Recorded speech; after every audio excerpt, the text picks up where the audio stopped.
Hey cousins, I'm Shemaya. It's like papaya, except it's not, and this is Plot Twist Please, where I like to use pop culture in order to help make our brains a little cozier. And hit that like button, hit that subscribe button. Let's get into it. The Manic Pixie Dream Girl. It's a trope in pop culture that I'm sure you're all aware of. She's the personification of every man's daydream. She giggles a lot, almost as if she's inhaled laughing gas and guzzled giggle water. She is an orange cream popsicle on a hot summer day. Her discernible personality trait is glitter. Not the kind that sticks to your hands and gets all over your clothes, though. She's messy enough, but never, ever too much. She reminds you that she's human, but not enough to show you that she will require something of you. She will never require something of you. She trips on air and glides on her heels to get from one place to the next. She is the firefly you catch in your palm and keep in your mason jar. She will never require daylight. She speaks her mind, which you find adorable. So adorable that you won't believe her when she says the lid is on too tight. Isn't it charming how she flails her arms? Isn't it captivating how she gasps for air? Sorry, that got kind of dark. In case you don't know what I'm referring to, a Manic Pixie Dream Girl is a type of stock character in fictional media. Some prime examples that have been publicly recognized by some fandom as Manic Pixie Dream Girls are Jessica Day from New Girl, Rapunzel from Tangled, and Clementine from Eternal Sunshine of the Spotless Mind. Cult classics, A Manic Pixie Dream Girl is regarded in popular media as a kind of character that enriches the life of her male counterpart with little to no regard for her own needs, desires, thoughts, or feelings. Now, this male counterpart could be a potential romantic interest of hers or merely someone who idolizes her. The most important aspect of this trope that we need to remember for this episode and for life is the fact that it is toxic. Why, you ask? Well, I'm glad you asked, because it boils an entire woman down to her, quote, quirky traits that the man in this scenario will view as valuable as long as they benefit him. She's not a full human in his eyes, as a muse can never be. The reason why I felt led to talk about Manic Pixie Dream Girls on this podcast today is because of, you guessed it, a viral TikTok. Why did I say guessed like that? You gassed it. Anyhow, the TikTok I'm referring to centers a woman on a train who's talking about who she classifies as, quote, the Candid girlfriend. What she says on this podcast is, quote, all guys think that they want to date the cute, hot, artsy baddie girl with baby bangs and a bad father, but that's actually not the case at all. What all guys in New York want to date is the Candid girlfriend. Now, here are the qualifications for a Candid girlfriend, or here's the type of person she characterizes as such. A height of 5'5.5", naturally thin, has mousy brown hair, no longer than shoulder length, studied art history, loves pomegranate, which her boyfriend thinks is quirky and adorable, never the overt center of attention, but her boyfriend is always posting film images of her on his Instagram story. She has nothing going on in her head. This is what she says. She likes good pottery. Her name is Emily. Now, unquote, here's something that I've learned as an autistic woman in my 20s. When people don't know how to classify you, their knee-jerk reaction is seldom to say to themselves, this person doesn't fit any boxes that I'm used to saying. Maybe there are no categories for this person. You can't put them in a box, so let's get rid of the boxes. That's not how it works, pumpkin. Most people, and I think our brains naturally do this, tell ourselves, the person can't fit into any boxes that I'm used to seeing. Guess I'll build another box. This new box, is the Candid girlfriend. Now pause, don't stuff me in a locker yet. I'm not necessarily passing judgment on this woman who made this TikTok, nor the people who agree with her. However, as an autistic person, I find that I'm all too familiar with this trope. To me, it's not new. To me, it's the reincarnation, the repackaging, and the rerouting. You see what I did? Did you hear it? Anyway, of a trope that I know all too well. And if you get it, if you know what I'm about to say, you've been using your reading comprehension skills. Your English teacher in 4th grade will be proud of you. Yes, the Manic Pixie Dream Girl. It's the same. So, why should we care? We had the Manic Pixie Dream Girl, the MPDG. We have now the Candid girlfriend. What's the big idea? I'm about to make a bold statement, so buckle up, strap in, put yourself in your car seat. I don't think categorizing women based on a set of, quote, quirky traits is healthy for women. Eek. I'm so annoying. I'm no, literally, I'm the worst. I know. Let me break it down into 3 parts. Neurodivergent traits and dehumanization, resentment, and self-esteem. Part 1, neurodivergent traits. I have a confession to make. Yes, I must confess. By definition, by via Madame Webster, I have all the ingredients for this quirky salad. It is Weird City over here. I am the classic Manic Pixie Dream Girl. And as much fun as it is to always have a designated jokester around in a friend group, in theory, how long do you think it takes for the perception of that person to evolve from jokester to an actual joke rather than, an actual person with feelings? Unfortunately, it's a fairly common autistic experience to be the only one in your friend groups growing up who everyone else is consistently puzzled by and can't actually connect to, or to be the person people spend time with because they are interesting, like a little science experiment or a pet, or worst case scenario, to be someone who's actually everyone's annoyed by, but they don't really know how to tell you to get lost. Interrupting other people's sentences, not knowing when it's appropriate to interject within a conversation, and group conversations to be specific, selective mutism, etc. These are things that can annoy allistic, aka non-autistic people, high vocab folks, that are essentially autistic traits. Granted, once late diagnosed people are able to put a name to these, quote, puzzling traits, a la autism, a la mode, we tend to realize what had been happening all along. We weren't being seen for who we truly were. We were being reduced to a trope. I don't know about you, but I tend to feel when this happens instantaneously now. I can feel it from the outside. But yeah, I can feel when it happens. It's like a vibe shift where I can sense immediately, I'm immediately aware of being dehumanized in real time. LOL. It's okay. I mean, it's not, but for the sake of my inner peace, it is. Frankly, I don't completely blame those people for dehumanizing me. I mean, I know a little bit cause rude. But I do know that we people are socially conditioned to interpret behaviors that go against our social script as threatening. I was merely being myself, but to them I was threatening their homeostasis, their way of life, their value system, merely by existing. I've also come to the realization fairly recently that everyone isn't necessarily an expert on themselves. Eek. Sorry to break it to you. Most people, if they aren't aware, will not be. If they aren't forced to be self-aware, they will not be. Because being self-aware involves a few things, right? A, other people making you aware of your shortcomings. B, you internalizing and processing criticism. And C, you being willing to apply said criticism. If I'm being real, most people don't interact with others who don't make them feel 100% comfortable all the time. A lot of people would rather be comfortable than to grow. Like, that's not me. I am not she. But that is a lot of people in the world. It is far too easy to coast in life without applying all 3 of these principles if you never have to, if no one ever requires you to. Self-awareness is learned. I am very self-aware because I've had to be. Even when I was younger, I was constantly told how mature for my age I seemed, and that I was wise beyond my years, or that I was extremely self-aware for my age. And let me tell you, being bullied will do wonders for your level of self-awareness. It's good. No, it's good. What I'm saying is, if you've never been bullied, make it happen. You're missing out. I'm joking. Chill. I've said all that to say there are certain traits I have that I know are autistic traits, that I know non-autistic people hate and or will consider as reasons that I should be dehumanized.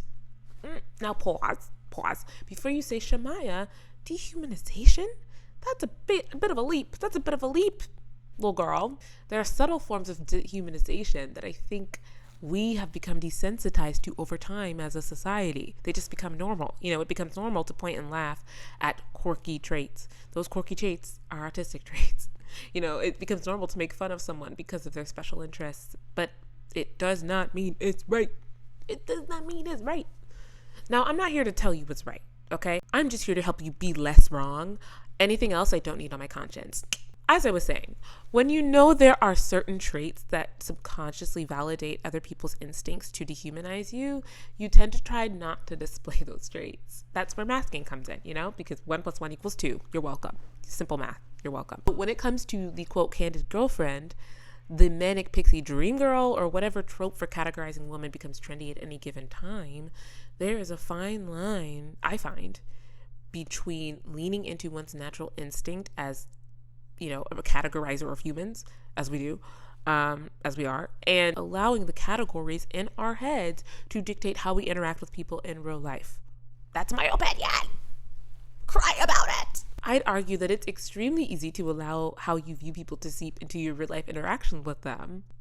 Also, that's not just my opinion, that's based on facts. But let's talk about one way that it might manifest, right? This interactions with humans as a manifestation of how we view people and our value systems. 2, resentment. Cute. I also want to point out the fact that let me circle back to masking, because I'm not sure if everyone who's listening to this knows what masking is as I'm referring to it. You probably do if you've been following me for a while, but if you're not, welcome. Thank you for subscribing. Comment if you're new here. If you just found my channel, if you just found this podcast, leave a comment, leave a review. I want to hear what your thoughts are. I want to meet you.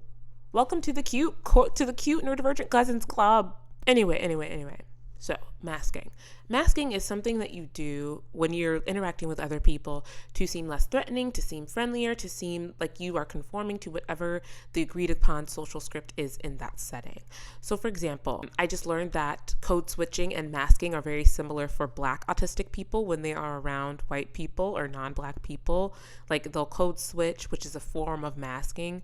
They will code switch their body movements, their gestures, in order to seem less threatening. For autistic people in environments with non-autistic people or people who they are perceiving to be non-autistic, they will maybe talk in maybe they use more inflection in their voice to emphasize emotion. Maybe they will use less inflection in their voice so that they seem less threatening. Maybe they will, over-exaggerate gestures. Maybe they won't gesture as much. It really is dependent on that setting and on the autistic person. They would do certain things to put on a certain persona in order to protect those social connections, because it's just the way it goes. It's just the way it goes. Unfortunately, that's just what we have to do in the world, especially in work environments, y'all.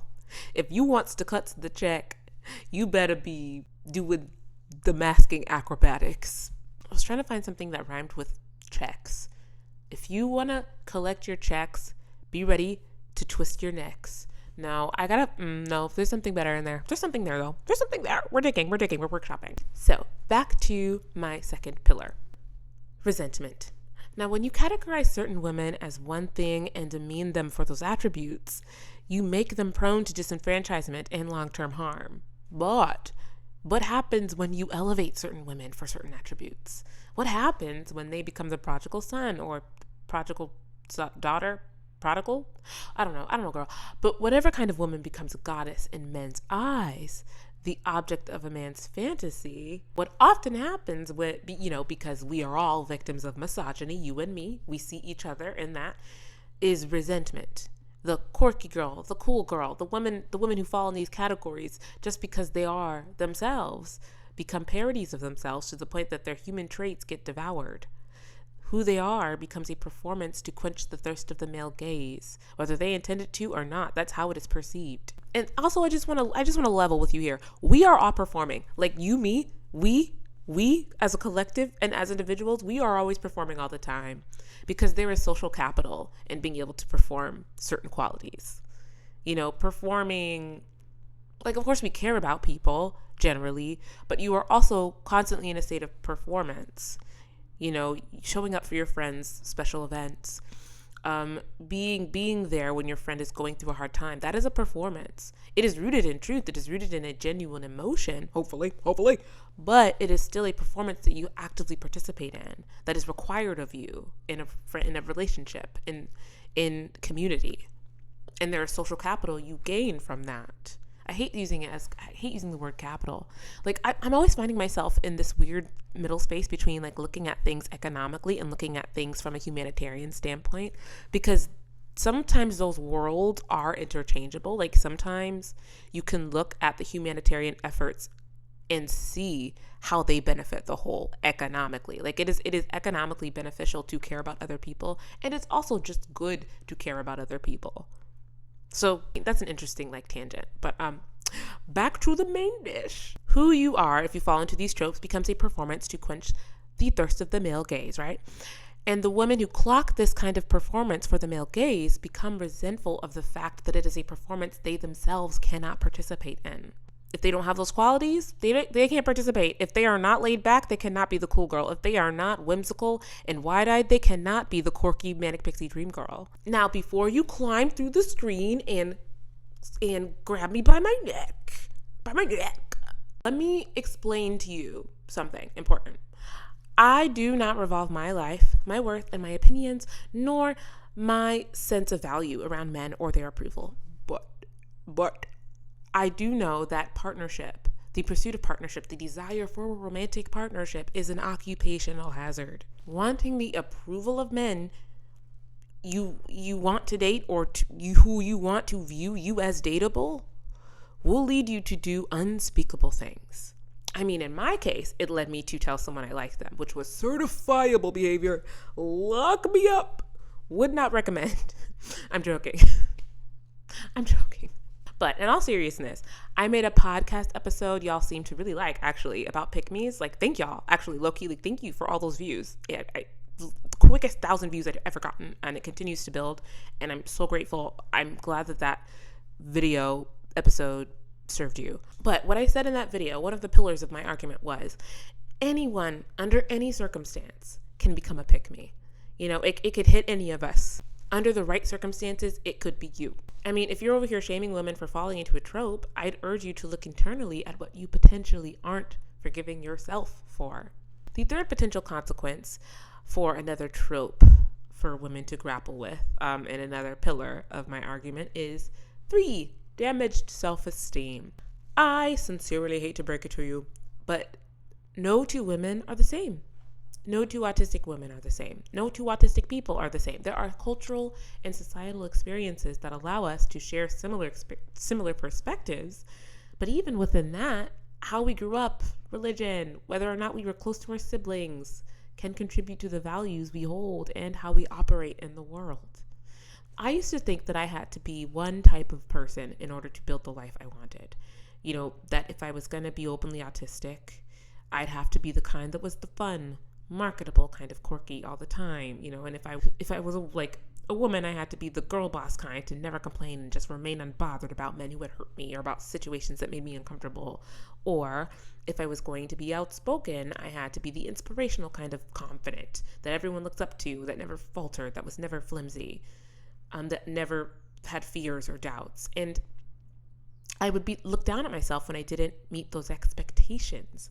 But I just want to remind you, as I remind myself often, that people contain multitudes, and it can be frustrating that we can't put everyone in this neat and tidy little box in order to organize our brains a little better. But sometimes we just have to embrace the messiness. And that's what I want to leave with you today. That's all I have. Make sure to comment if there was something in particular that spoke to you. Like, share, subscribe, because we're over 1,000 now and we're trying to get monetized. So press them buttons, click-a-clack. Thank you for joining me. Be blessed. Stay weird. Bye. 1, 2, 3.